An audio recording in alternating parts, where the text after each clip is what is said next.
पर যদি আপনি সুবহান আল্লাহ বলেন, সারা পৃথিবীটার জমিন যতটুকু খালি আছে এই খালি জায়গাগুলো আপনার নেকিতে ভরপুর হয়ে যাবে। জোরে বলবেন সুবহানাল্লাহ। তার বুঝতে পারলেন মশলাটা? আর একবার যদি আপনি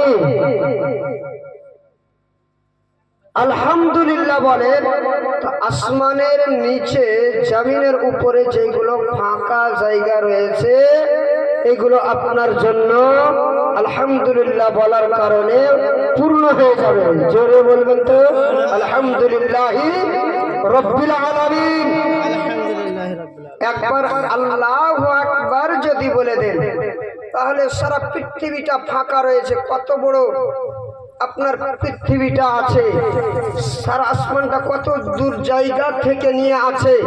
একবার যদি আল্লাহু আকবার বলেন তাহলে আপনার জন্য নেকিতে ভরপুর হয়ে যাবে। জোরে বলুন আল্লাহু আকবার।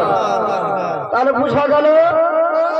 এবারে আসেন আমার নবী, আপনাদের নবী তথা সারা বিশ্বের নবী উপরে মহব্বতের সহিত দিলখানা খুলে অন্তরখানাকে পরিষ্কার করে নবীকে হাজির নাজির জেনে, নবীকে গায়বের সংবাদ দেনেওয়ালা দাতা জেনে, নবীকে প্রেমে গেঁথে নবীকে সামনে দাঁড় করে আমরা সকলেই মিলে কণ্ঠ কণ্ঠিত মিলিয়ে, গলায় গলি মিলিয়ে, সুরে সুর মিলিয়ে একবার দুরূদ পাঠ করি।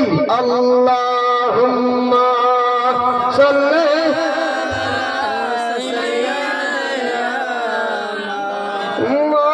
मौलाना मोहम्मद।